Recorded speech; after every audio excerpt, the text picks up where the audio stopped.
హల్లెలూయా, హల్లెలూయా. దేవునికి స్తోత్రం కలుగునుగాక. ఈరోజు ఎన్నవ రోజు ఉపవాస ప్రార్థన? 27. హల్లెలూయా, దేవుని స్తోత్రం. కేవలం 13 రోజులు మాత్రమే మరి ఉంది. Praise the Lord. దేవునికి స్తోత్రం కలుగునుగాక. మరి కొంతమంది మరి మొన్నటి నుంచి 15 రోజులు ఉపవాస ప్రార్థన మేము కంటిన్యూగా మందిరానికి వస్తామని చెప్పిన దాన్ని బట్టి నాకు సంతోషం. ఇంకా కొందరు కొన్ని విధాలుగా మరి చెప్తా ఉన్నారు, మేము ఇన్ని రోజులు మరి 40 రోజుల ఉపవాస ప్రార్థనలో మేము ఉండాలని చెప్పేసి అనుకుంటున్నామని. హల్లెలూయా, దేవునికి స్తోత్రం కలుగునుగాక. కదా, ఉపవాస ప్రార్థనలో దేవుని యొక్క శక్తి, హల్లెలూయా, దేవుడు గొప్ప కార్యాలను ఆయన చేసేవాడుగా ఉన్నాడు. Praise the lord. ప్రార్థనలన్నీ కూడా ఏమంట? అవి హైకోర్టు అంట. ఏమంట? ప్రార్థనలన్నీ కూడా హైకోర్టు, ఉపవాస ప్రార్థనలన్నీ కూడా సుప్రీంకోర్టు. Praise the lord. మనమందరం రోజు ప్రార్థన చేస్తూనే ఉన్నాం. అయితే ఇప్పుడు ఏం చేస్తున్నామంట? ఉపవాస ప్రార్థనలు చేస్తున్నామంటే సుప్రీంకోర్టుకు మనం ఏం చేస్తున్నాము? మన యొక్క విన్నపాలన్నీ కూడా మనం అప్పగిస్తూ ఉన్నాం. హల్లెలూయా. ఈ లోకంలో ఉంటున్న, సుప్రీంకోర్టులో ఉంటున్న న్యాయాధిపతులైనా ఏం చేయొచ్చు? తీర్పును తారుమారు చేయొచ్చు. కానీ అయితే నీతి గల న్యాయాధిపతి అయిన దేవుడు ఆయన తారుమారు చేసేవాడు కాదు. ఆయన మన జీవితాల్లో ఆయన న్యాయాన్నే జరిగించేవాడుగా ఉంటా ఉన్నాడు. Praise the Lord. ఆయన న్యాయమును తప్పి జరిగించేవాడు కాదు. ఆయన నీతి గల న్యాయాధిపతి అయిన దేవుడు ఆయన నీతినే, ఆయన న్యాయాన్నే ఆయన ప్రతి ఒక్కరి పట్ల ఆయన చూపించేవాడుగా మరి ఉంటా ఉన్నాడు. మరి అదేవిధంగా ఈ ఉపవాస ప్రార్థనలో మన ప్రార్థన మనవులు అన్నిటికీ కూడా దేవుడు గొప్ప జయమునియబోతా ఉన్నాడు. హల్లెలూయా, హల్లెలూయా, దేవునికి స్తోత్రం. ఈ సమయంలో మరి యొక్క ఉపవాస ప్రార్థనకు ఆధారంగా యెషయా గ్రంథం 58వ అధ్యాయం, యెషయా గ్రంథం 58వ అధ్యాయం 11వ వచనాన్ని మనం చదువుకుందాం. యెహోవా నిన్ను నిత్యము నడిపించును. క్షామకాలమున ఆయన నిన్ను తృప్తిపరిచి నీ ఎముకలను బలపరచును. నీవు నీరు కట్టిన తోటవలను ఎప్పుడును ఉపుకుచుండు నీటి ఊట వలనే ఉండేదవు. హల్లెలూయా, దేవునికి స్తోత్రం. ఈరోజు మన అంశం ఏమంటే క్షామకాలములో క్షేమం. హల్లెలూయా. క్షామములో ఏమంట? క్షేమం. Praise the Lord. హల్లెలూయా, దేవునికి స్తోత్రం కలుగునుగాక. అదే ఇక క్షామములో మనకు క్షేమము కావాలి అంటే మన జీవితంలో ఏం చేయాలంట? Praise the lord. క్షామము అనగా కరువు. హల్లెలూయా, కొరత. Praise the Lord. ఇటువంటి సందర్భాలలో మనకేం కావాలంట? క్షేమము కావాలి. అనగా మనకు సమృద్ధి మనకు కావాలి. హల్లెలూయా. ఈ యొక్క క్షామకాలంలో, కరువు కాలంలో మనకేం కావాలంట? తృప్తి కావాలి. హల్లెలూయా. క్షేమము కావాలి అనగా ఆరోగ్యము మనకు కావాలి. Praise the Lord. హల్లెలూయా. కదా, మనకు క్షేమము కావాలి, మనకు ఆరోగ్యం కావాలి అంటే మనము ఏమి చేయాలి? Praise the Lord. హల్లెలూయా, దేవునికి స్తోత్రం. కదా, ఇక్కడ చూస్తుంటున్నాం, యెహోవా నిన్ను నిత్యము నడిపించును. హల్లెలూయా. మొట్టమొదటిది ఏం చెప్పండి? యెహోవా నిన్ను నిత్యము నడిపించును. దేవుడు మనలను నిత్యము నడిపించినట్లయితే, హల్లెలూయా, క్షామములో మనకేమంట? క్షేమము కలిగేదిగా మరి ఉంటా ఉంది. హల్లెలూయా, దేవునికి స్తోత్రం. ఆయన మనల్ని నడిపిస్తే మరి అపాయం నుంచి మనం ఏం చేయబడతామో? విడిపించబడేవారుగా మనం ఉంటా ఉన్నాం. హల్లెలూయా. శత్రువు మీద దేవుడు మనకు జయాన్ని అనుగ్రహించేవాడుగా మరి ఉంటా ఉన్నాడు. హల్లెలూయా. దేవునికి స్తోత్రం. అందరూ బట్టి ఇక్కడ మొట్టమొదటిగా మనం చూస్తుంటున్నాము, యెహోవా నిన్ను నిత్యము నడిపించును. హల్లెలూయా. దేవునికి స్తోత్రం కలుగును గాక. ఈ యొక్క ఉపవాస ప్రార్థనలలో మనం ఏం చేయాలంట? ప్రభువుని అడగాలి, ప్రభువా నిత్యము నీవు నన్ను నడిపించు. నిత్యము నీవు ఏం చేయాలి? నన్ను నడిపించు. నేను నా నడిపింపు ప్రకారంగా నేను వెళ్ళను, నా ఆలోచన ప్రకారంగా నేను వెళ్ళను, నాకు తోచినట్లుగా నేను వెళ్ళను. అయితే ప్రభువా నీవు నన్ను ఎట్లా నడిపిస్తావో అట్లా నేను వెళ్తాను. హల్లెలూయా. దేవునికి స్తోత్రం కలుగును గాక. కదా కొన్ని సందర్భాల్లో మరి దేవుడు నడిపించిన విధముగా మనము వెళ్ళడం కాదు, కానీ మన సొంత ఆలోచనలు ఏ విధంగా చెప్తాయో, మరి ఇరుగు పొరుగు వారు ఏ విధంగా మరి చెప్తారో, అలాగ చెప్పినప్పుడు అవి మనకు కొన్నిసార్లు ఏ విధంగా కనిపిస్తాయంటే అవి క్షేమంగా కనిపిస్తాయి. మన ఆలోచనలు కూడా ఎలా కనిపిస్తాయంట, మనకు అది క్షేమంగా కనిపిస్తాయి. హల్లెలూయా. దేవునికి స్తోత్రం.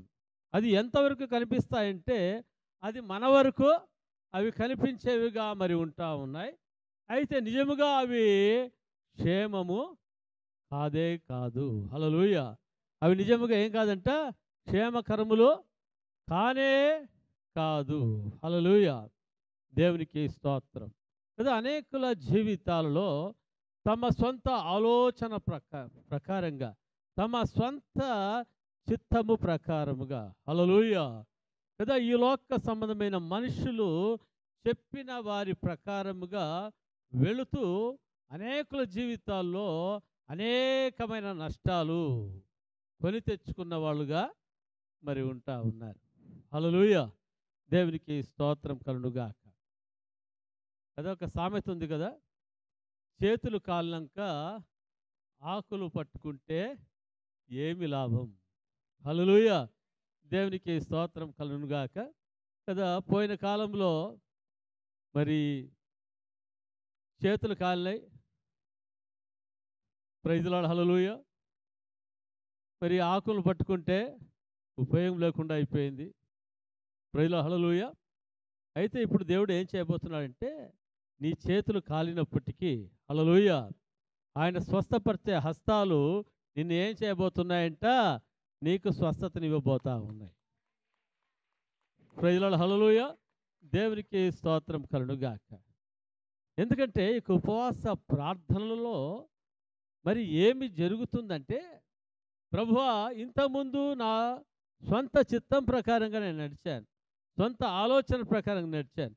ఇప్పుడు నా సొంత చిత్తం కాదు, నా సొంత ఆలోచన కాదు, నా దారిలో నేను వెళ్ళడం కాదు, ప్రభువా నీ దారిలో నేను నడుస్తాను ప్రభువా, హల్లెలూయా అని తీర్మానము చేసుకుని ఈ యొక్క ఉపవాస ప్రార్థనలో మనము మన జీవితాన్ని ప్రభుకు అప్పగిస్తున్న దాన్ని బట్టి, హల్లెలూయా, ప్రభువే ఏం చేసేవాడుగా ఉన్నాడంట?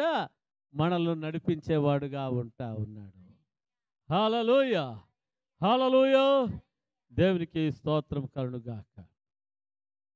బైబిల్ గ్రంథంలో మనం చూస్తాము, మరి రూతు గ్రంథంలో మరి అక్కడ ఏముందంటే, అక్కడ ఒక కుటుంబం ఉంది. అక్కడ ఎలీమెలెకు, నయోమి, వారి యొక్క ఇద్దరు కుమారులు ఉన్నారు. వారి పేరేమంట? మహలోను, కిల్యోను అన్న ఇద్దరు మరి ఉన్నారు. వారు ఎక్కడ కాపురం ఉన్నారంట? బెత్లెహేములో కాపురం ఉన్నారు. ఎక్కడ కాపురం ఉన్నారు చెప్పండి? బెత్లెహేములో కాపురం ఉన్నారు. బెత్లెహేము అనగా అర్థం ఏమంట? రొట్టెల ఇల్లు అని అర్థం. హల్లెలూయా. దేవుని మందిరం అని చెప్పి దానికి అర్థం. హల్లెలూయా. అక్కడ ఏమొచ్చిందంట? తాత్కాలికమైన కరువు వచ్చిందంట. ఏమొచ్చింది చెప్పండి? తాత్కాలికమైన కరువు వచ్చింది. తాత్కాలికమైన కరువు వచ్చినప్పుడు వారు ఏం చేస్తున్నారంట, ఇక్కడ తాత్కాలికమైన కరువు వచ్చింది కదా, ఇక్కడ కరువు వచ్చింది కదా, మరి మనం ఎక్కడికి పోవాలి? కరువు లేని స్థలానికి మనము వెళ్ళాలి. ఎక్కడికి వెళ్ళాలి చెప్పండి? కరువు లేని స్థలానికి మనం వెళ్ళాలి అని వాళ్ళు ఆలోచన చేసినప్పుడు వారికి ఏమి కనిపించిందంట? ఏ ప్రాంతం కనిపించిందంట? మోయాబు ప్రాంతము వారికి కనిపించింది. హల్లెలూయా. మోయాబు ప్రాంతం కనిపించినప్పుడు వారు తమ యొక్క సొంత ఆలోచనతో, మరి భార్య ఆలోచన భర్తకు చెప్పి, భర్త ఆలోచన భార్యకు చెప్పినప్పుడు ఇద్దరూ ఆ యొక్క ఆలోచనలు ఏం చేశారంట? ఏకీభవించారు. హల్లెలూయా. ఇద్దరు కలిసి దేవుని సన్నిధిలో వాళ్ళు ప్రార్థన చేసి, మరి మోయాబుకు వెళ్దామా అని వాళ్ళు దేవుని సన్నిధిలో వారు ప్రార్థించిన వారు కాదు. హల్లెలూయా. అందును బట్టి వారు ఏం చేశారంటే, తమ సొంత ఆలోచన ప్రకారంగా, సొంత నిర్ణయం ప్రకారంగా వారు తాత్కాలికముగా ఉంటున్న ఆ యొక్క కరువు, బెత్లెహేములో ఉంటున్న కరువు బట్టి వారు ఎక్కడికి వెళ్ళిపోయారు? మోయాబుకు వెళ్ళిపోయారు. హల్లెలూయా. మోయాబుకు వారు నడిపించబడ్డారు. వారు దేవుని ఆత్మచేత వాళ్ళు నడిపించబడిన వారుగా లేరు, కానీ వారి సొంత ఆలోచనతో వాళ్ళు నడిపించబడిన దానిని బట్టి అక్కడికి వెళ్ళారు. కానీ వాళ్ళు ఏ విధంగా ఉన్నారు? కొంతకాలము సంతోషంగా ఉన్నారు, హ్యాపీగా ఉన్నారు. హల్లెలూయా. దేవునికి స్తోత్రం. తర్వాత ఏం జరిగిందంటే, మరి వారు తమ కుమారులకు ఇద్దరికి కూడా మోయాబు స్త్రీలను మరి వివాహము చేసుకొని, మరి వారు అక్కడ గడుపుతున్న సమయంలో మరి ఏమైపోయారంటే, మరి అక్కడ మొట్టమొదటిగా ఎలీమెలెకు చనిపోయాడు. తర్వాత వారికి ఇద్దరు కుమారులు కూడా ఏమైపోయారంట? చనిపోయారు. ఇప్పుడు ఎవరు మిగిలారంట? మరి అక్కడ మరి నయోమి, మరి రూతు, ఓర్పాలు మిగిలారు. హల్లెలూయా కదా. నయోమి మిగిలింది పెద్ద కోడలు, మరి చిన్న కోడలు రూతు, ఓర్పాలు అక్కడ మరి మిగిలిన వారుగా మరి ఉన్నారు. హల్లెలూయా. దేవునికి స్తోత్రం కలుగుగాక. అయితే బెత్లెహేములో ఇప్పుడు ఏముందంటే, బెత్లెహేములో సమృద్ధి ఉంది. బెత్లెహేములో చెప్పండి, అక్కడ సమృద్ధి ఉంది, అక్కడ కరువు అక్కడ లేదు. హల్లెలూయా. దేవునికి స్తోత్రం కలుగుగాక.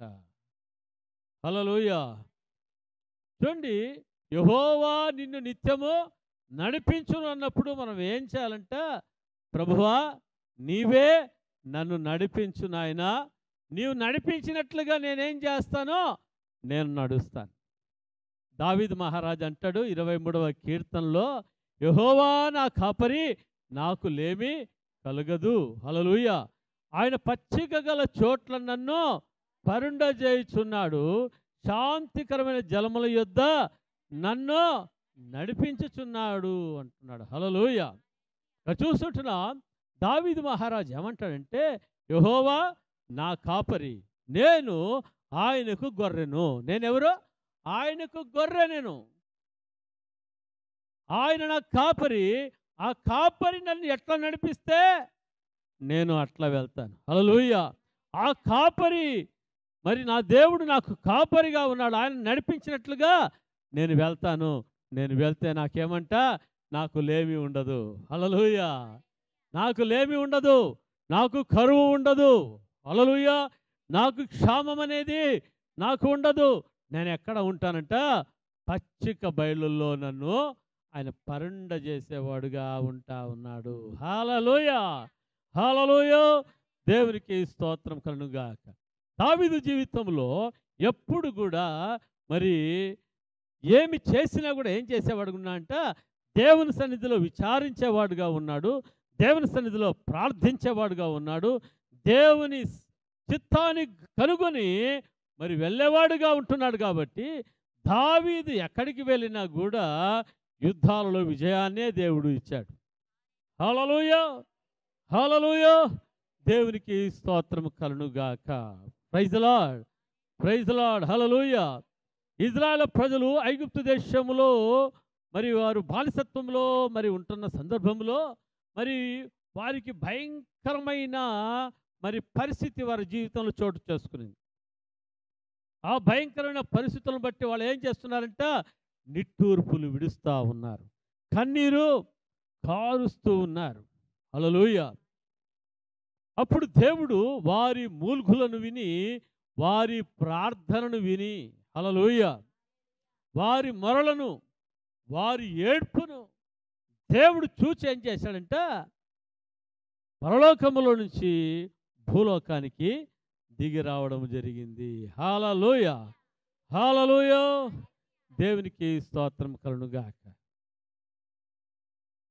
మోషే గొర్రెలను ఏం చేస్తున్నంట, కాచుకుంటున్న సందర్భంలో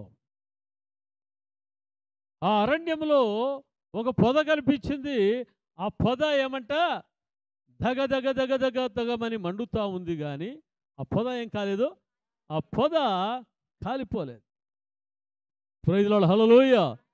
దేవునికి స్తోత్రం కలుగుగాక. దేవుడు ఆ పొదలో నుంచి మోషేతో మాట్లాడుతూ ఉన్నాడు. ఓ మోషే, నేను అబ్రహాము, ఇస్సాకు, యాకోబుల దేవుడను. నా ప్రజలని ఇజ్రాయేలీలు ఐగుప్తు దేశంలో వారు పొందుతున్న బాధను నేనేం చేశానో నేను చూశాను. వారి కన్నీళ్లను నేను చూశాను. హల్లెలూయా. వారి ప్రార్థనను నేను చూశాను. వారి మూలుగులను నేను నిజముగా నేను చూశానంటా ఉన్నాడు. హల్లెలూయా. దేవునికి స్తోత్రం. అందుకని నేనేం చేశానో, నేను కిందికి దిగి వచ్చాను. ఎందుకు వచ్చానంటే వారిని విడిపించడానికి వచ్చాను. హల్లెలూయా. ఐగుప్తు నుంచి విడిపించడానికి, ఫరో యొక్క బానిసత్వం నుంచి వారిని విడిపించడానికి నేనేం చేశాను, నేను దిగి వచ్చాను. హల్లెలూయా. అందుకని ఇప్పుడు నువ్వేం చేయాలి, మోషే, నీవు ఐగుప్తు దేశానికి పోవాలి, ఫరో రాజుతో మాట్లాడాలి, వారిని విడిపించాలి అంటే మోషే అంటా ఉన్నాడు, నేను నత్తివాడును, నోటి మాంద్యము కలిగిన వాడును, నేను ఎట్లా మాట్లాడాలా? హల్లెలూయా. దేవుడు చెప్పాడు, ఓ మోషే, నీకు అహరోను నోరుగా ఉంటాడు, నీవు అహరోనుకు దేవుడుగా ఉంటావు అని చెప్పడం జరిగింది. హల్లెలూయా, హల్లెలూయా. దేవునికి స్తోత్రం కలుగుగాక. మనకందరికీ తెలుసు, మరి అక్కడ 10 రకాలైన తెగుళ్ళు రప్పించినప్పుడు, మరి ఒక్కొక్క తెగులు వచ్చినప్పటికి కూడా ఫరో ఏ విధంగా ఉన్నాడంట, మరి కఠినత్వాన్ని ప్రదర్శించినట్లుగా చూస్తున్నాం. చివరిగా మరి ఒక తెగులు వచ్చింది. ప్రథమ సంతానం అంతటిని కూడా దేవుడు ఏం చేయబోతున్నాడు, సంహారునికి చేతులకు అప్పగించబోతా ఉన్నాడు, నీవు పంపించకపోతే అన్నప్పుడు మాట వినలే. హల్లెలూయా. అప్పుడు ఇజ్రాయెల్ యొక్క మరి ఇండ్లలో మరి ఆ యొక్క ఇజ్రాయెల్కి చెప్పారు, మీ యొక్క నిలువు కమ్మీలు అడ్డి కమ్మీలకు ఏం చేయాలి, గొర్రె పిల్లను వధించే రక్తాన్ని మీరు పోయండి. హల్లెలూయా. మరణదూత వచ్చినప్పుడు మీ ఇళ్లలో ప్రవేశించదు, ఐగుప్తులో ఉంటున్న వారందరి ప్రథమ సంతానము చనిపోతుంది. హల్లెలూయా. ఆ విధంగా చేశాడు. చేసిన తర్వాత మరణదూత అక్కడికి రావడం జరిగింది. అప్పుడు ప్రథమ సంతానం అంతా ఏమైపోతా ఉంది, చనిపోతూ ఉంటే దేశమంతా అల్లకల్లోలం అయిపోతూ ఉంది. ఫరో పిలిచి అంటున్నాడు, అయ్యో మీరు వెళ్ళండి, మీరు వెళ్ళండి అని చెప్తే ఇజ్రాయెల్ ప్రజలు అందరూ కూడా సంతోషంగా మరి వారు మరి వారి యొక్క భార్యలతోనూ పిల్లలతోనూ పశువులతోనూ, హల్లెలూయా. అదే కాకుండా అక్కడ వెండి బంగారాలు కూడా వాళ్ళు సిద్ధం చేసుకున్నారంట. హల్లెలూయా. వాటిని అన్నిటిని కూడా తీసుకొని మరి వెళ్ళిపోతూ ఉన్నారు. ప్రైజ్ ది లార్డ్, హల్లెలూయా. వెళ్ళిపోతూ ఉంటే వారికి ఏం అడ్డం వచ్చిందంటమ్మా, అయ్యా, ఎర్ర సముద్రం వాళ్ళకి అడ్డం వచ్చింది. ఎర్ర సముద్రము అడ్డం వస్తే ఫరో హృదయం మరలా కఠినమైంది. హల్లెలూయా. ఏమైంది, మరలా కఠినమైపోయింది. ఓ, ఎర్ర సముద్రం అడ్డంగా ఉంది, వారు మన చేతుల నుంచి వాళ్ళు తప్పించుకోలేరని సైన్యముతో కూడా ఏం చేస్తున్నాడంట, బయలుదేరి వెళ్తా ఉన్నాడు. ప్రైజ్ ది లార్డ్, హల్లెలూయా. దేవునికి స్తోత్రం కలుగుగాక. ఇజ్రాయెల్ ప్రజలందరూ కూడా ఏమైపోతున్నారంటే కలవరపడుతూ ఉన్నారు. కొంతమంది ఏం చేస్తున్నారంట, గొడుగుతూ ఉంటున్నారు. కొంతమంది అంటా ఉన్నారు, మమ్మల్ని చంపడానికి ఇక్కడికి తీసుకుని వచ్చావా నీవు అంటా ఉన్నారు. కొంతమంది అంటా ఉన్నారు, ఐగుప్తులో మాకు సమాధులు లేవా. హల్లెలూయా. ప్రభువా విడిపించమని ప్రార్థన చేసిన వాళ్ళు వాళ్ళే. హల్లెలూయా. ప్రార్థన చేసిన వాళ్ళు ఏమంటున్నారంట, ఈ ప్రతికూల పరిస్థితులు చూసినప్పుడు ఐగుప్తు దేశంలో మాకు సమాధులు మాకు లేవా అంటా ఉన్నారు. కొంతమంది అయితే ఇంకా ఏమన్నా అయితే రాళ్లతో కూడా చంపుతారేమో మోషేని. Praise lord. హల్లెలూయా. 6 లక్షల మంది ఇజ్రాయేలీలు, మోషే ఒక్కడే. ఒక్కొక్కరు ఒక్కొక్క మాట మాట్లాడుతూ ఉంటే, ఇంట్లో ఉంటున్న వ్యక్తులే ఒక్కొక్కరు మాట మాట్లాడుతుంటే మన నోరు వస్తుంది మాట్లాడికి. 6 లక్షల మంది ఆ జనులు మాట్లాడుతుంటే ఏం మాట్లాడాలి మోషే. హల్లెలూయా. దేవునికి ప్రార్థన చేస్తే దేవుడు అన్నాడు, ఓ మోషే నీ కర్ర ఇచ్చినట్టుగా తీసుకుని ఏం చేయాలో సముద్రం మీద కొట్టు. హల్లెలూయా. ఎందుకు నీవు ఆలస్యం చేస్తావు అన్నాడు. వెంటనే మోషే అన్నాడు, దేవుడు కలుగజేయ రక్షణ మీరు కన్నులారా మీరు చూస్తారు. హల్లెలూయా. ఫరో సైన్యం వెనకల వస్తూ ఉన్నప్పుడు దేవుడు వారిని ఎలా నడిపించాడో తెలుసా మీకు? పగలు మేఘస్తంభమై రాత్రి అగ్నిస్తంభమై. హల్లెలూయా. పగలేమంట మేఘస్తంభము, రాత్రి ఏమంట అగ్నిస్తంభము. Praise the lord. చూడండి, మేఘస్తంభాలు అగ్నిస్తంభాలు వచ్చినప్పుడు ఆ శరవేగంతో వచ్చిన ఆ యొక్క ఫరో సైన్యము అసలు ఒక అడుగు కూడా ముందరికి వేయలేకపోయిందంట. ఆ గుర్రాలు అసలు ముందరికి రాలేకపోయాయి. అన్నీ కూడా ఏమైపోయాయంట, అక్కడనే ఆగిపోయాయి. హల్లెలూయా. ఎర్ర సముద్రము పాయలుగా చేయబడింది. 6 నెలలు ఇజ్రాయెల్ ప్రజలు ఏం చేస్తున్నారంట, సంతోషంగా వెళ్ళిపోతా ఉన్నారు. Praise the Lord. ఎర్ర సముద్రం పాయలుగా చేయబడినప్పుడు అంత దూరాన నీళ్లు, మరి ఇంత దూరాన నీళ్ళు అనగా దగ్గర 1 కిలోమీటర్ 2 కిలోమీటర్లు తెలుదు కానీ మరి నీళ్లు డివైడ్ అయిపోయి గోడల్లాగా నిలబడ్డాయంట. హల్లెలూయా. హల్లెలూయా. దేవునికి స్తోత్రం. ఇజ్రాయెల్ ప్రజలు 6 లక్షల మంది పోవాలంటే ఎంత, ఇంత సరిపోతుందా పోయేకి? 40 ఫీట్ రోడ్ సరిపోతుందా? 80 ఫీట్ రోడ్ సరిపోతుందా? 5 వే 6 వే రూట్స్ సరిపోతాయా? సరిపోవు. హల్లెలూయా. 6 లక్షల మంది వెళ్ళడానికి ఎంత రూట్ కావాలో అంత రూట్ను దేవుడు చేశాడు. హల్లెలూయా. ఆరిన నేల మీద ఇజ్రాయెల్ ప్రజలను దేవుడు నడిపించాడు. హల్లెలూయా. వారందరూ కూడా ఈ ఎర్ర సముద్రం దాటిపోయిన తర్వాత వీళ్ళకి రిలీజ్ అయింది. ఆడ మేఘస్తంభం అగ్నిస్తంభం వెళ్ళిపోయింది. వీళ్ళు కూడా ఎలా వస్తున్నారట, ఇజ్రాయెల్ వల్లే మనము కూడా ఏం చేయాలి, సముద్రం గుండా వెళ్దామని దొర్రమని వెళ్తా ఉన్నారు. హల్లెలూయా. దేవుడు మోషేతో చెప్పాడు, నీకున్న కర్రను తీసుకొని దాని మీద చాపు అన్నాడు. హల్లెలూయా. చాపినప్పుడు సముద్రం ఏమైపోయిందంట, కలిసిపోయింది. హల్లెలూయా. ఫరో సైన్యము రథములతో గుర్రములతో మరి ఏమైపోయారంటే వాళ్ళు చనిపోయారు. హల్లెలూయా.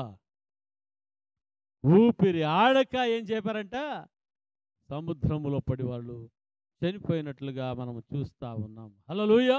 దేవునికి స్తోత్రం కలుగుగాక. ఇక్కడ మనం చూస్తుంటున్నాము, దేవుడు ఇజ్రాయెల్ ప్రజలను ఏం చేశాడంట, నడిపించాడు. హల్లెలూయా. మోషే మూలకంగా దేవుడు ఇజ్రాయెల్ ప్రజలు ఏం చేశాడంట, నడిపించాడు. హల్లెలూయా. ఆయన నడిపిస్తే ఆ నడిపింపు ఏ విధంగా ఉంటుందంటే అద్భుత రీతిగా మరి ఉంటుంది. హల్లెలూయా. ముందు ఎర్ర సముద్రము ఉన్నప్పుడు కూడా ఆయన నడిపిస్తే ఎలా ఉంటుందంట, ఎర్ర సముద్రాలు పాయలుగా చేయబడి 6 నెలలు నడిపించినట్లుగా ఉంటుంది. హల్లెలూయా. ఆయన నడిపించిన నడిపింపులో ఎటువంటి అద్భుతం ఉంటుందంటే ఇంతవరకు చరిత్రలో ఎవరు కూడా మరి చూడలేని అటువంటి గొప్ప కార్యాన్ని దేవుడు చేసేవాడుగా మరి ఉంటా ఉన్నాడు. హల్లెలూయా. దేవునికి స్తోత్రములు కలుగును గాక. అందుకని మన జీవితాల్లో మనము ఏమి కోరుకోవాలంటే, ప్రభువా నా సొంత ఆలోచన ప్రకారంగా కాదు, నా సొంత నిర్ణయం ప్రకారం కాదు ప్రభువా, నీవు నన్ను నడిపిస్తే. హల్లెలూయా, దేవునికి స్తోత్రం. నీవు నడిపించు ప్రభువా, హల్లెలూయా అని దేవునికి మనం ఏం చేయాలంట? అయ్యా, దేవునికి సంపూర్ణంగా మనం సమర్పించుకుంటే ఊహించాలని గొప్ప కార్యాలు మనం చూస్తాం. ప్రైజ్ ది లార్డ్, హల్లెలూయా, దేవునికి స్తోత్రములు కలుగును గాక. హల్లెలూయా. అందుకనే ఉపవాస ప్రార్థనలో మనము ఎల్లప్పుడూ కూడా ఏం చేయాలంట? ప్రభువుని అడగాలి. ప్రభువా నీవే నాకు గైడెన్స్ ఇయ్యి, హల్లెలూయా, నీవే నన్ను లీడ్ చేయి అనగా, ప్రభువా నీవే నాకు మార్గాన్ని చూపు, హల్లెలూయా, ప్రభువా నీవే నన్ను ఏం చేయాలి? నడిపించమని చెప్పి ఈ ఉపవాస ప్రార్థనలలో మనం ప్రభువుని అడగాలి.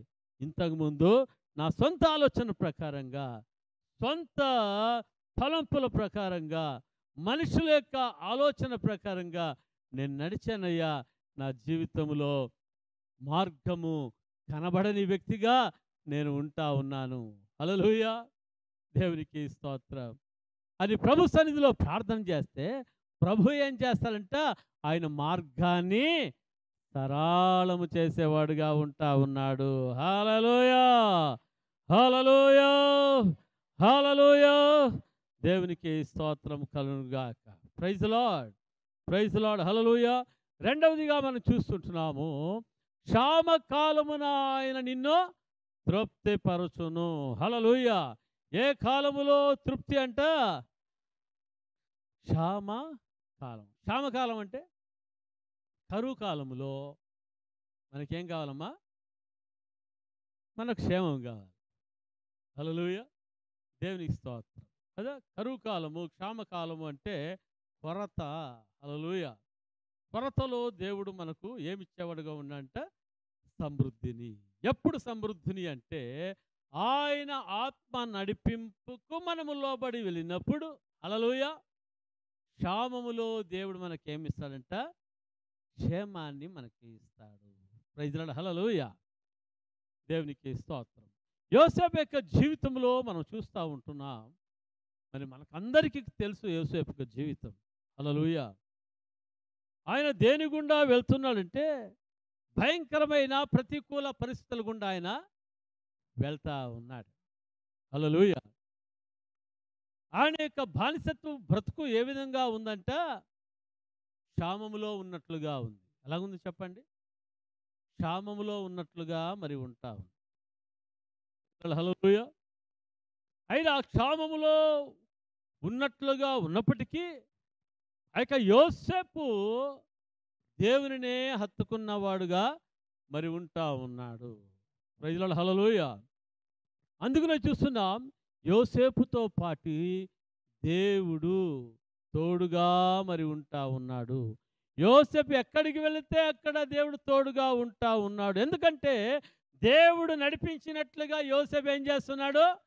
నడుస్తూ ఉన్నాడు. హల్లెలూయా, దేవునికి స్తోత్రం.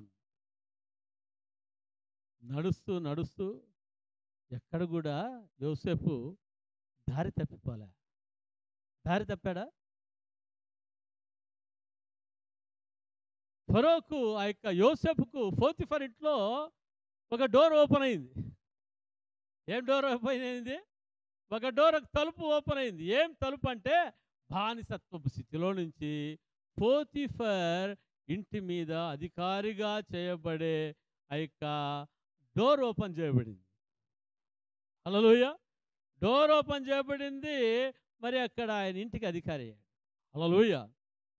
ఓ దేవుడు, నా ఇది డోర్ ఓపెన్ అయిందని చెప్పేసి ఆయన తన ఇష్టం వచ్చిన డోర్లో గురించి వెళ్ళలేదు.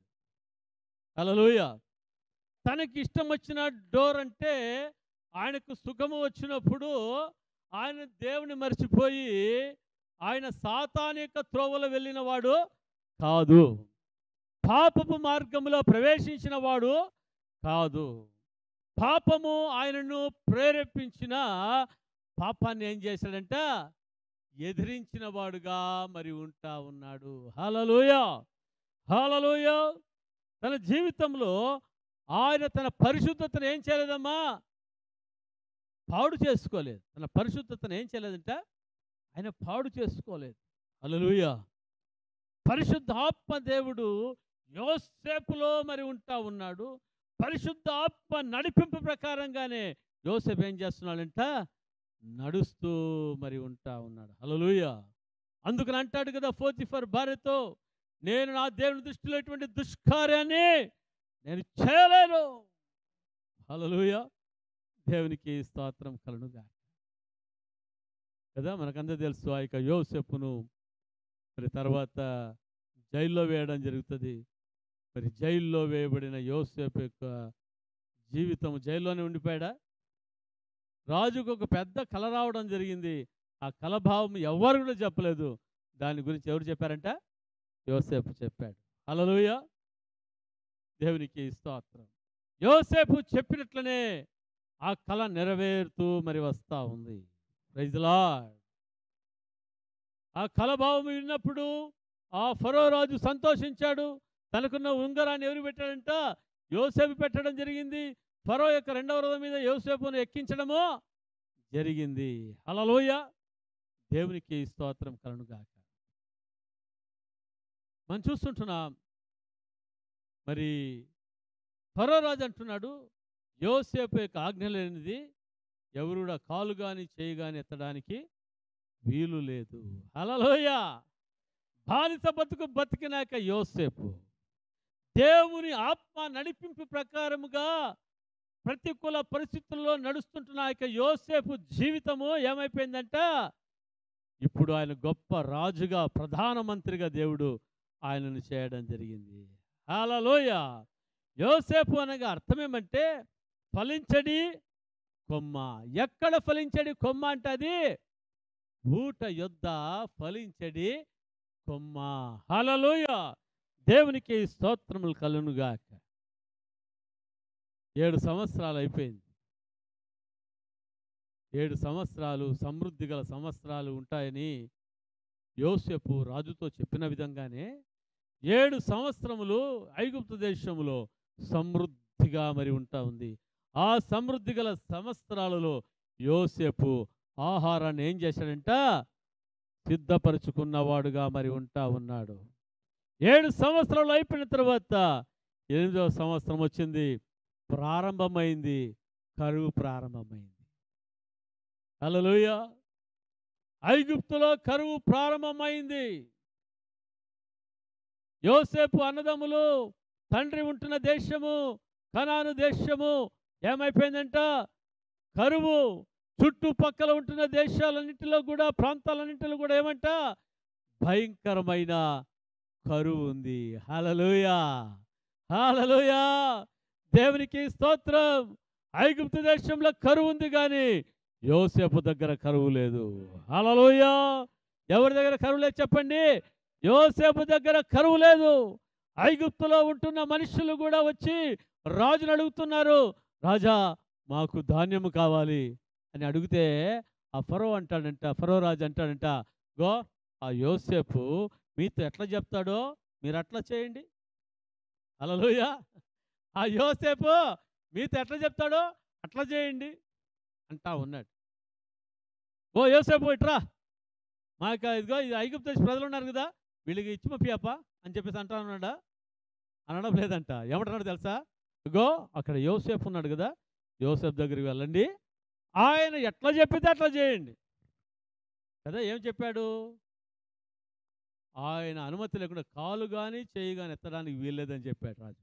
హల్లెలూయా. దేవునికి స్తోత్రం. యోసేపు మూలకంగా ఐగుప్తు దేశంలో ఉంటున్న వారికి ఆహారం ఇవ్వడము జరిగింది. హల్లెలూయా. దేవునికి స్తోత్రములు కలుగునుగాక. తర్వాత మరి వారి యొక్క తల్లిదండ్రులు మరి అన్నదమ్ములు ఎక్కడున్నారంట? కానాను దేశంలో ఉన్నారు. మరి అక్కడ భయంకరమైన కరువు వచ్చింది, చెప్పడానికి సమయం లేదు. మరి ఆదికాండం 42వ అధ్యాయంలోనూ అక్కడ మనం చూస్తాం. ఆదికాండము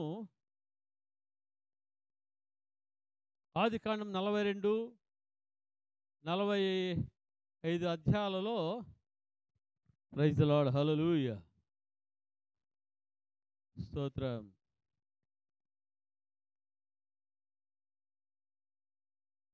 ఆదికాండం 42వ అధ్యాయంలో మనం చూస్తున్నాం. అలాగే 43వ అధ్యాయంలో కూడా మనం చూస్తూ ఉన్నాం. ఆ దేశమందు కరువు భారముగా ఉండెను గనుక వారు ఐగుప్తు నుండి తెచ్చిన ధాన్యమును తినివేసిన తర్వాత వారి తండ్రి, మీరు మరలా వెళ్ళి మన కొరకు కొంచెం ఆహారం కొనుడని వారితో అనగా, హల్లెలూయా, దేవునికి స్తోత్రం. యోసేపుకు అన్నదమ్ములు, యోసేపు ప్రధానమంత్రి అయినాడన్న సంగతి వాళ్లకు తెలియదు. యోసేపు దగ్గరికి వెళ్ళి సాష్టాంగ నమస్కారము చేసి, అయ్యా మేము కనాను దేశం నుంచి వచ్చాము, యాకోబు యొక్క కుమారులము, 11వ వాడిని క్రూర మృగం ఏం చేసిందంట, తినివేసింది. 12వ వాడు బెన్యామీను మా డాడీ దగ్గర ఉన్నాడు. 11వ వాడిని తీసుకుని వెళ్ళిన కాబట్టి మా డాడీ ఏమైపోయాడు, మంచం పట్టాడు. అందుకనే చిన్నవాడిని మా డాడీ పంపించలేదు, మేము 10 మంది వచ్చాము. ప్రైజ్ ది లార్డ్, హల్లెలూయా. యోసేపు వారిని గుర్తుపట్టాడు కానీ యోసేపును వారు గుర్తుపట్టలేదు. ప్రైజ్ ది లార్డ్, హల్లెలూయా, దేవునికి స్తోత్రం కలుగుగాక. యోసేపు జీవితంలో ఏ విధంగా ఉన్నాడంట? క్షేమంగా ఉన్నాడా, క్షేమంలో ఉన్నాడా? క్షేమంగా ఉన్నాడు. హల్లెలూయా. ఎందుకు క్షేమంగా ఉన్నాడు యోసేపు? దేవుడు నడిపించినట్లుగా నడుస్తూ మరి ఉంటా ఉన్నాడు. హల్లెలూయా, దేవునికి స్తోత్రం కలుగుగాక. కదా, దేవుడు నడిపించినట్లుగా మనం నడిస్తే మన జీవితంలో ఏముండదంట? క్షామం ఉండదు కానీ ఏముంటుందమ్మా అయ్యా? క్షేమం ఉంటుంది. అందుకని మన జీవితంలో మన సొంత తలంపు, సొంత ఆలోచన ప్రకారంగా మనము వెళ్ళకూడదు. వెళ్తే క్షామమే కానీ క్షేమం అనేది ఉండదు కదా. రూతు గ్రంథంలో ఎలిమెలెకు, నయోమీలు తమ సొంత నిర్ణయం, సొంత ఆలోచన ప్రకారంగా వెళ్ళారు. కొంతకాలం బాగుంది, ఆడ క్షేమం అనుకున్నారు కానీ ఆడ క్షేమం లేదు. ఆడ వాళ్ళకి ఏమొచ్చిందంట? క్షామం వచ్చింది. క్షామం, ఎటువంటి క్షామం వచ్చిందంటే భర్తను కోల్పోయారు, పిల్లలను కోల్పోయారు. ఇంకొక ఎటువంటి క్షామం అంట తెలుసా? ఆత్మ సంబంధమైన క్షామము వారి జీవితంలో వచ్చింది. ఏమొచ్చింది చెప్పండి? ఆత్మ సంబంధమైన క్షామము.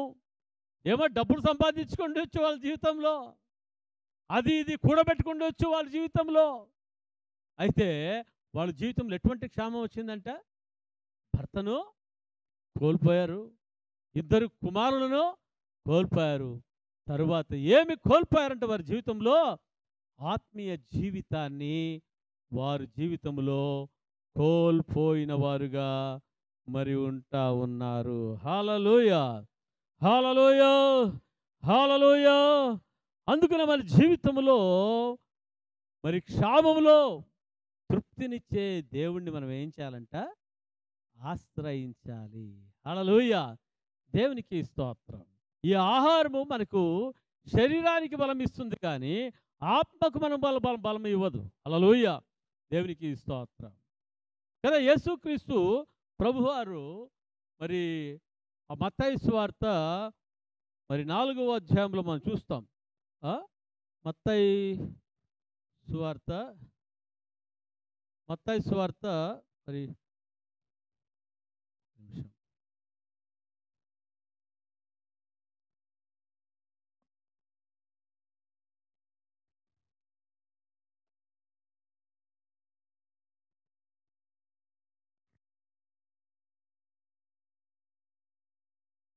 Praise the lord.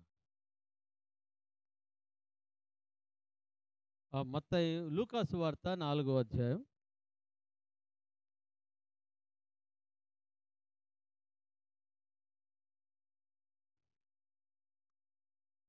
మొదటి వచనం. యేసు పరిశుద్ధాత్మ పూర్ణుడై యోర్దాను నది నుండి తిరిగి వచ్చి 40 దినములు ఆత్మచేత అరణ్యములో నడిపింపబడి అపవాది చేత అరణ్యములో అపవాది చేత శోధింపబడుచుండెను. ఆ దినములలో ఆయన ఏమీ తినలేదు. అవి తీరిన తర్వాత ఆయన ఆకలి కొనగా అపవాది, నీవు దేవుని కుమారుడు అయితే రొట్టెగునట్లు ఈ రాతితో చెప్పుమని ఆయనతో చెప్పాను. అందుకు యేసు, మనుష్యుడు రొట్టె వలన మాత్రమే జీవించడు అని వ్రాయబడింది వానితో ప్రత్యుత్తరం ఇచ్చాను. హల్లెలూయా. ఒక చోట ఉంది, మనుషుడు రొట్టె వలన మాత్రమే కాదు, దేవుని నోట నుంచి వచ్చి ప్రతి మాట వలన బ్రతుకును అని కదా. మత్తయి సువార్త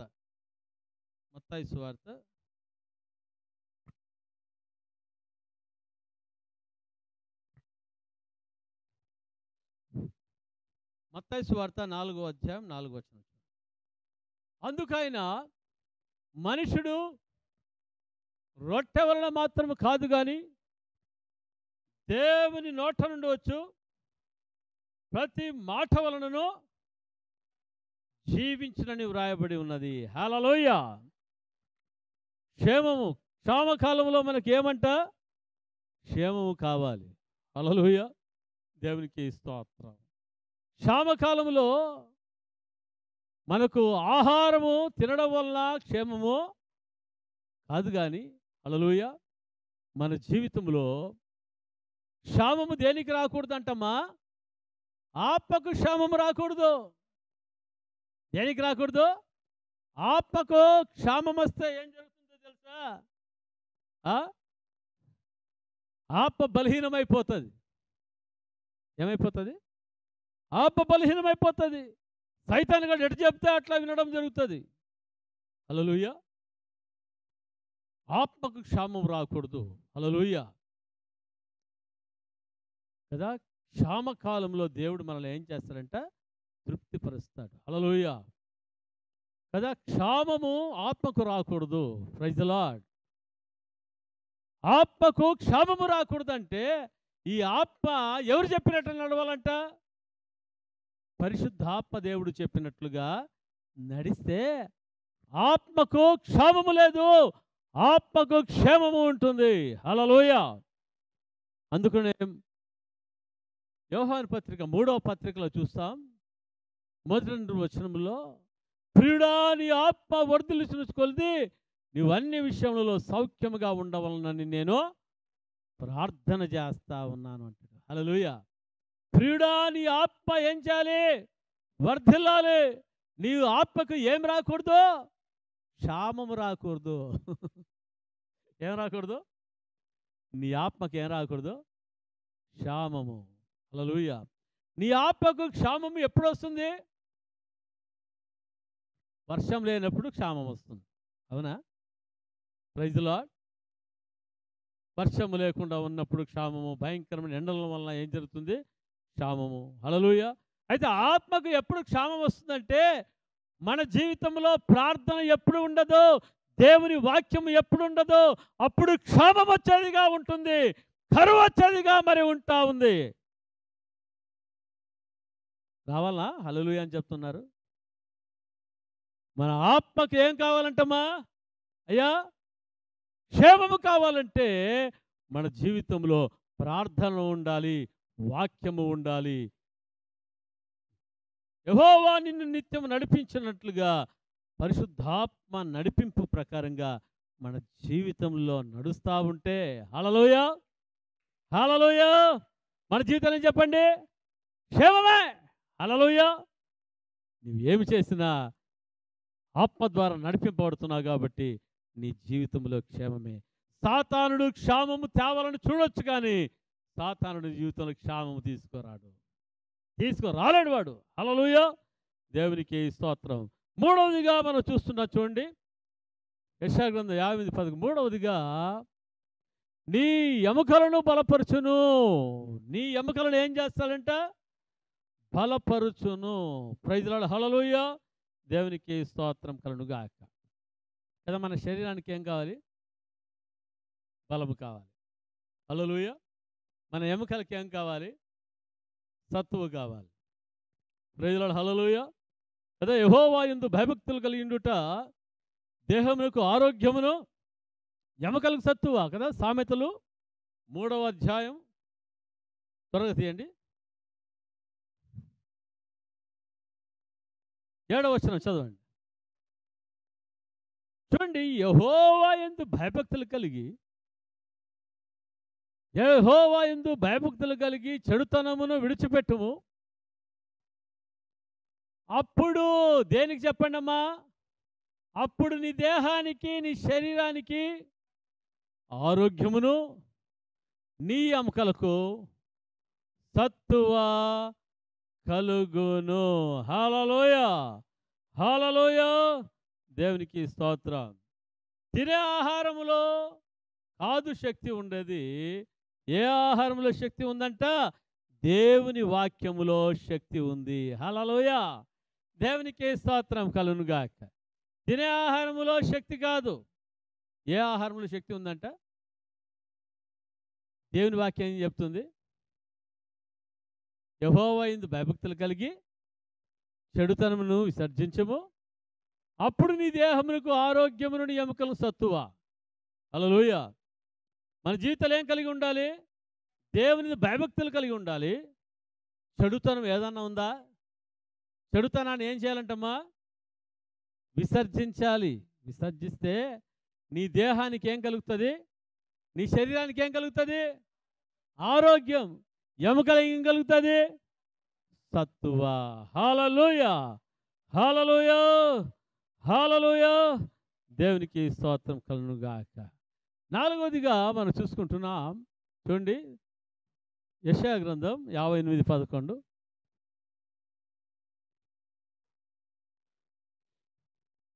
నీవు నీరు కట్టిన తోటవలె నుందువు. హల్లెలూయా, నీవు నీరు కట్టిన తోటవలె ఉందువు. తోటలో నీళ్ళుంటే ఆ తోట ఎలాగుంటుంది? ఎలాగుంటుంది? పచ్చగా ఉంటుంది. నీళ్ళు లేని తోట ఎట్లుంటుంది? ఎండిపోయిందిగా మరి ఉంటుంది. హల్లెలూయా, దేవునికి స్తోత్రం కలుగునుగాక. కదా, దావీదు అంటాడు కదా,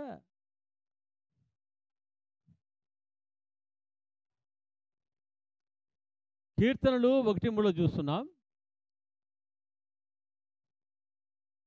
అతడు నీటి కాలంలో యోరును నాటబడినదై ఆకువాడక తన కాలమందు ఫలమిచ్చే చెట్టు వలె నుండును. అతడు చేయునదంతయో సఫలమగును. హల్లెలూయా, దేవునికి స్తోత్రం కలుగునుగాక. కదా, ఇక ఉపవాస ప్రార్థనలో మనకేం కావాలంట? పరిశుద్ధాత్మ అభిషేకము మనకు కావాలి. హల్లెలూయా, దేవుని ఆత్మ మనకేం చేస్తుందంటే అది మనల్ని పచ్చగా చేసేదిగా ఉంటా ఉంది. మనల్ని ఫలింపజేసేదిగా ఉంటా ఉంది. హల్లెలూయా. మన జీవితాల్లో ఉంటున్న ప్రతి సమస్య నుంచి విడుదలనిచ్చేదిగా మరి ఉంటా ఉంది. హల్లెలూయా. కదా, ఈ యొక్క నీరు కట్టిన తోటలో ఏముందంట?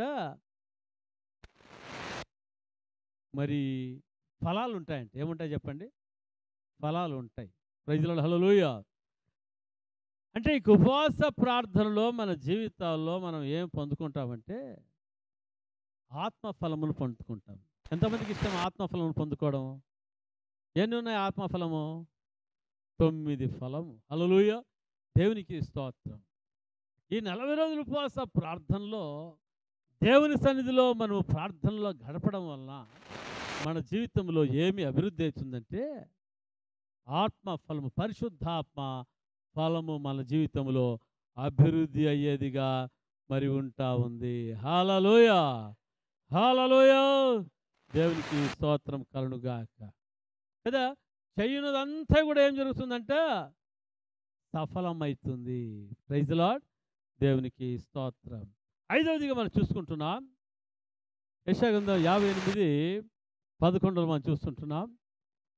ఎప్పుడు ఉప్పుగుచుండు నీటి ఊటవలే ఉండెదవు. ఎప్పుడును. హల్లెలూయా. ఊట ఎప్పుడేం చేస్తుంది? ఉబ్బుకుతూ ఉంటుంది. ఊట ఎప్పుడు ఉబ్బుకుతూ మరి ఉంటుంది. హల్లెలూయా. కదా, నీళ్ళు ఎప్పుడు ఉబ్బుకుతూ ఉంటే ఆ నీళ్ళ దగ్గరికి మరి అనేకులు వచ్చి ఏం చేస్తారు, ఆ నీళ్లను పట్టుకుని పోతూ ఉంటారు. హల్లెలూయా. వారి జీవితంలో మరి దాహాన్ని తీర్చుకునేవారుగా మరి ఉంటా ఉన్నారు. హల్లెలూయా. దేవునికి స్తోత్రం కలుగునుగాక. కదా, యేసుక్రీస్తు ప్రభువారు యోహాను సువార్త 4వ అధ్యాయంలో చూస్తున్నాం. ఆయన జీవజలపు ఊటగా ఆయన ఉంటా ఉన్నాడు. అక్కడికి ఒక స్త్రీ వచ్చింది. ఆ స్త్రీ ఎవరంట? సమరయ స్త్రీ. హల్లెలూయా. సమరయ స్త్రీ వస్తే ఆఫ్ చేశాను. సమరయ స్త్రీ వస్తే ఏమంటున్నా యేసుప్రభు ఏమంటున్నారంట? ఆంచే సమరయ స్త్రీ వస్తే యేసుప్రభు ఏమంటున్నారంటే, అమ్మా నాకు నీళ్లు కావాలి, నాకు దాహం వేస్తుంది, నీళ్లు కావాలి.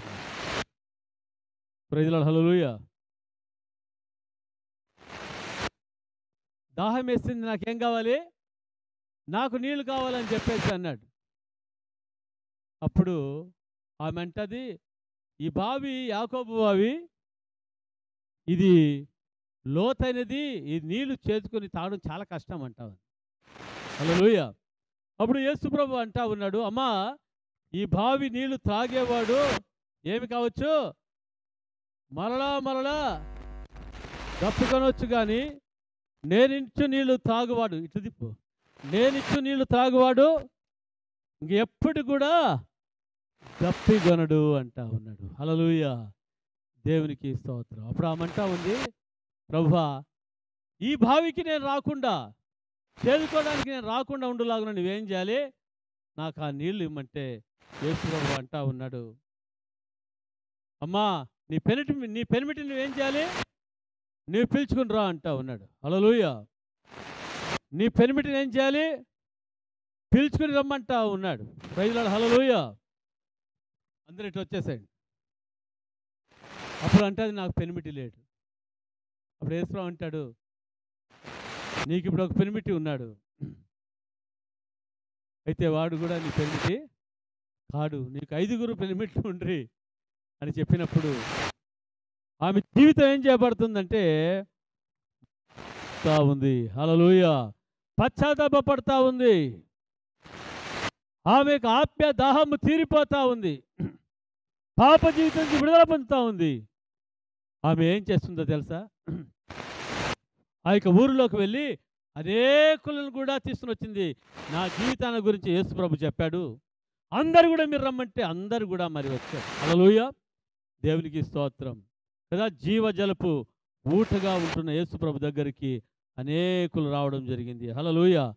అలాగే దేవుడు నిన్ను నన్ను మనల్ని ఏం చేయబోతున్నాడంటే, ఆయన ఆత్మ నడిపింపు ప్రకారం నడిచినప్పుడు నీవు నీరు కట్టిన తోట వలనే కాదు, నీవు ఒక జీవపు ఊటగా ఉంటావు. నీకు నీవే ఆశీర్వాదకరంగా కాదు, అనేకులకు కూడా ఆశీర్వాదకరంగా ఉండలాగున దేవుడు నిన్ను దీవించబోతా ఉన్నాడు. దేవుడి వాక్యమును దీవించి ఆశీర్వదించును గాక. హల్లెలూయా. హల్లెలూయా. మొట్టమొదటిగా చూస్తున్నాం, ఆయన నడిపిస్తాడు. రెండవదిగా ఆయన తృప్తిపరుస్తాడు. మూడవదిగా ఆయన బలపరుస్తాడు. నాలుగవదిగా ఆయన మనల్ని ఫలభరితంగా దేవుడు చేసేవాడుగా ఉన్నాడు. మరి ఐదవదిగా అనేకులకు ఆశీర్వాదకరంగా ఉండేటట్టుగా చేసేవాడుగా ఉన్నాడు. దేవుడి వాక్యం దీవించునుగా. అందరూ కూడా ప్రార్థన చేసుకుందాం.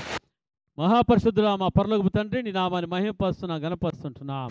విత్తబడిన వాక్యమును నీరు కట్టి ఫలింపజేయండి. నూరంతలుగా ఫలించునుగాక. మా బిడలు నీ ఆత్మ ద్వారా నడిపించబడుదురుగాక. గొప్ప కార్యములు తమ జీవితంలో చూచుదురుగాక. ఆమెన్. ఆమెన్. ఆమెన్.